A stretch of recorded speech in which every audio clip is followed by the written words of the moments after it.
So this was actually Jens speak. But he had a snowboard accident and was quite lucky. So I took over this presentation today. He realized he wasn't able to do the presentation. But I'm glad Jens still is here. So take care. Okay. So I'm going to speak about Jenkins. I use it daily. I do continuous delivery with our customers. We do fully automated continuous delivery build pipelines. So we take every commit you do as a developer and put it into production, basically. At least we test it in production. So you do Java development. I mostly work within the embedded software industry. But basically, it's a better use case for Jenkins being in a Java environment because it just fits perfectly and it's used a lot by Java developers. So how many of you know Jenkins already? Okay. So say so if it's a boring speed, we can adjust some things and I can maybe take another direction. How many use it daily then? Okay. That's great. Makes good sense. And your use of Jenkins is continuous integration, continuous delivery. You build automatically? Nodding around. So a commit. Okay.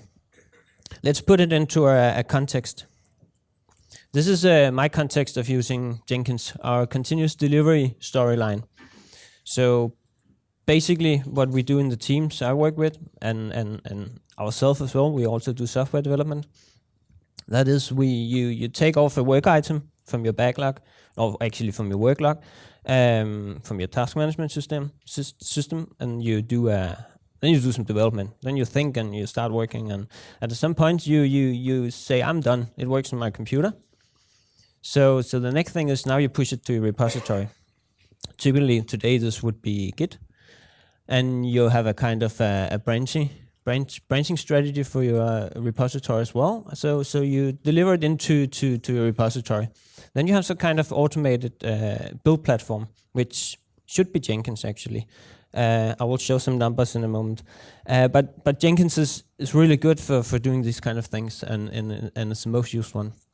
So now Jenkins sees that you have a commit in your repository. You want to integrate it as a developer, saying, I'm done. So now we are taking you up on that word saying, well, let's check that.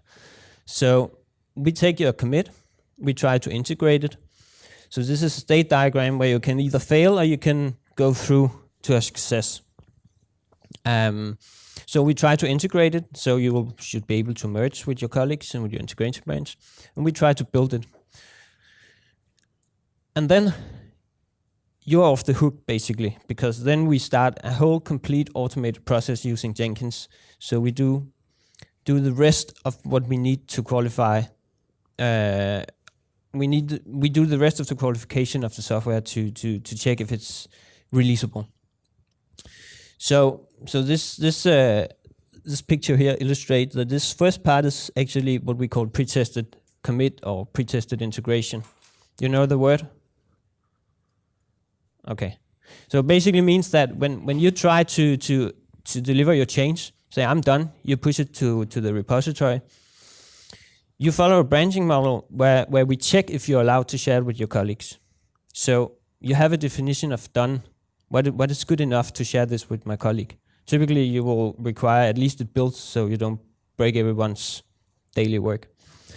And if the integration goes well and this definition of done for sharing with your colleagues, we commit it to the integration branch, so now your colleague have access to it.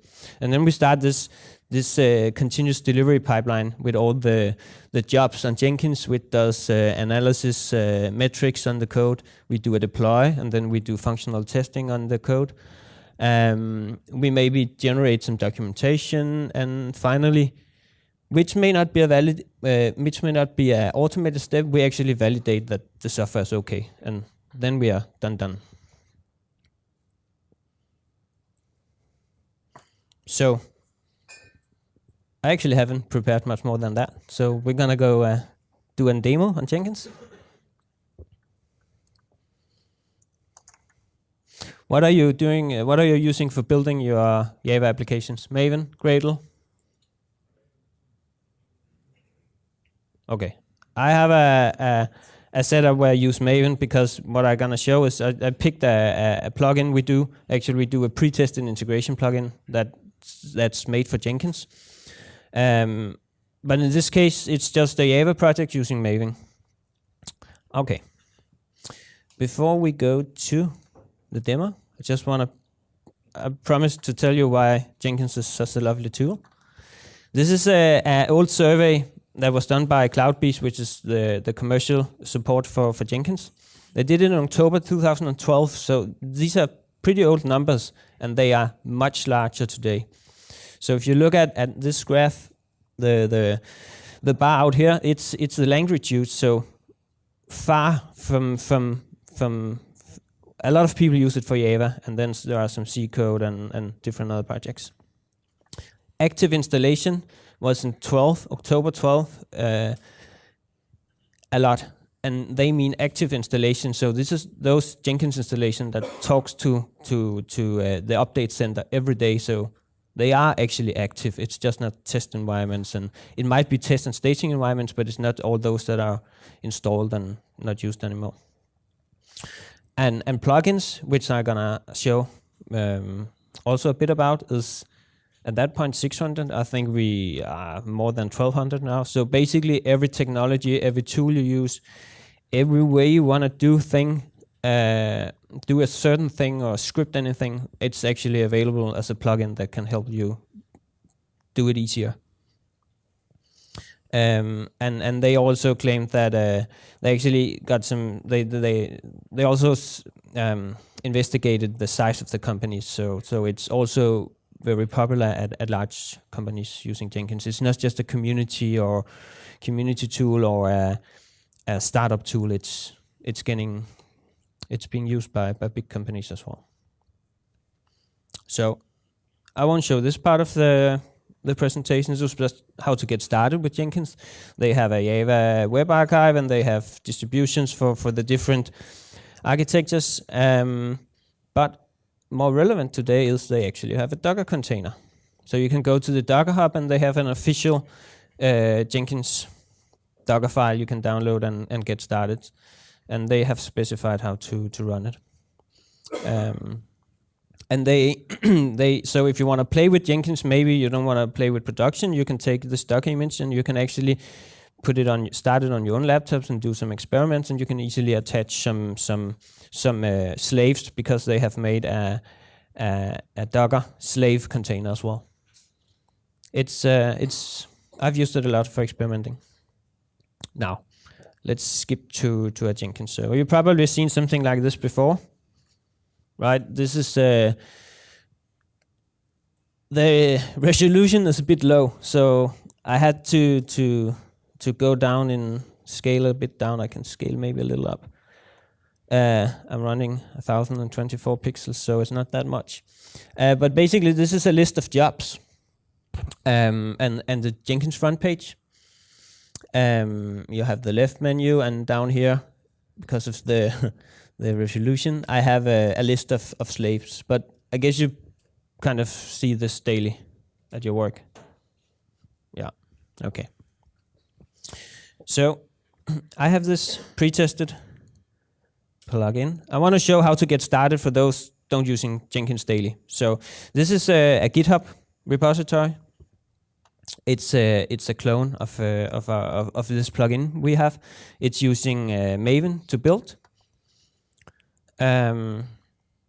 So it's a basic Maven and a lot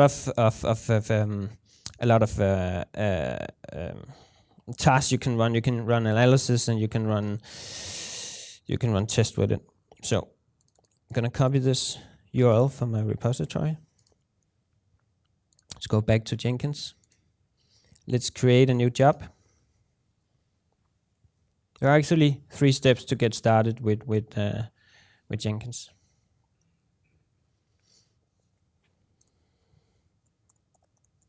Call it my new job.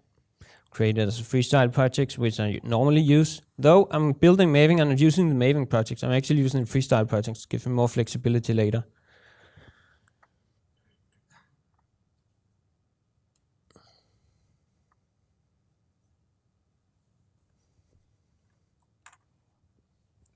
This is it.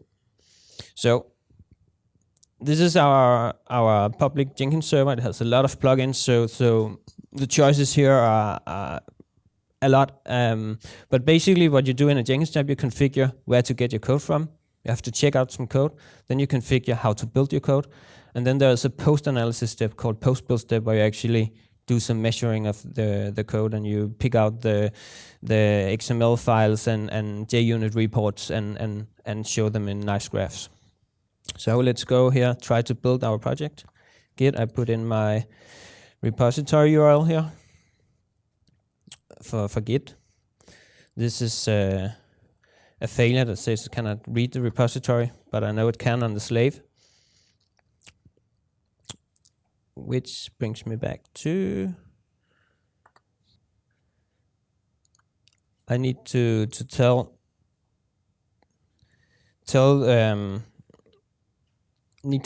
Jenkins where I want to run this job. I want to run on this specific slave because I know I have all the tools for Maven and stuff like that. Actually, this could be a Docker image as well. Okay, then I have to tell how to build the project, and I wanna pull the project. This is, if you're new to Jenkins, these help icons out on the left, right? Sorry, they're interesting. They tell you what to put in the fields and how to use them. This means I will build I will look for changes in the project every minute. If someone commits to GitHub. Sorry. I will look for some Maven here.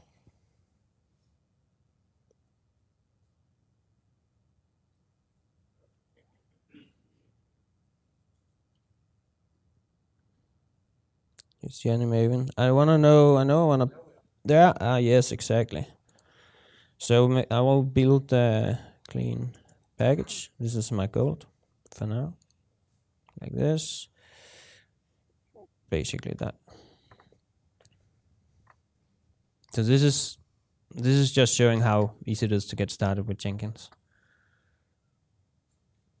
Okay, within a minute it will go look at my repository and will hopefully run the clean and package goal for Maven. Okay, let's leave this job for a moment and see if it finds the repository and if it's gonna build. I will move back to the context I started with CD storyline. This is gonna take the right one. Yeah, thank you. The page I'm visiting now, this is 4 jobs on this plugin I'm trying to build. This is my Maven project. So the first job here, this is a verification of my commit that I can build it. Then there's another job which run integration test. So this is actually running real tests with Jenkins and this plugin and trying to do whatever it's supposed to do by the users. And then I have a documentation job generating Java docs and automated documentation. And then I have an analysis job doing some static analysis, some metrics, seeing if I forget to document my code and stuff like that. So these 4 jobs correspond to what I actually do in my pipeline here.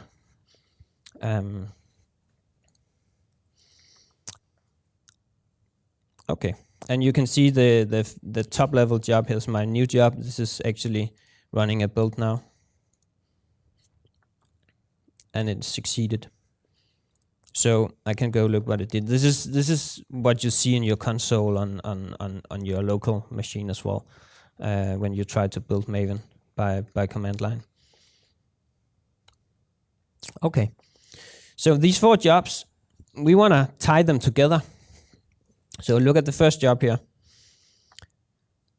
with the graphs. They are showing Maven compiler warnings, and they are code coverage and test results. These lines are straight now because we actually copied this job yesterday, so we only have like 6 built here. But our production jobs, the graphs goes up and down, and we remove some warnings and get some news and stuff like that. So you want to change your jobs together. If you create these 4 jobs, you want to change them together, you can do this downstream setup with Jenkins. So when this job is done, we're looking at now, verify master, you can do the downstream project and call that. So that will be the next in the chain. And when we use this pipeline setup, there are several plugins in Jenkins where you can visualize your pipeline. So seeing which job runs after which job and how to release it. So this is basically what this shows. I will go down in scale again. Okay, doesn't really matter if you can read it, but this basically shows that I have 4 sequential jobs, one after another, and some of them failed. This is the documentation job, it failed. This is the integration job, it failed. So the pipeline stopped, and I have to fix the problem. And the last job out there would typically be if I go to the last job, when you do such a pipeline here, will be a release job that can be executed manually.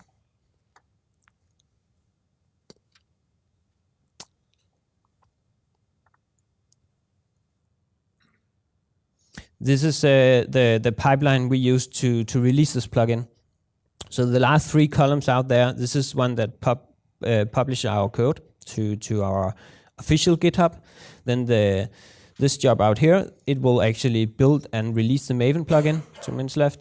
And the last one actually publish the source code to the Jenkins community as well.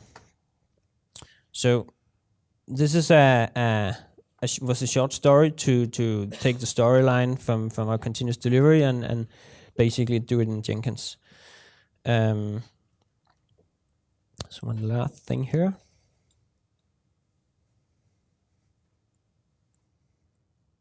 Yes, and today Jenkins and Docker fits perfectly. There are 3 plugins here you should look at if you want to use Docker with Jenkins.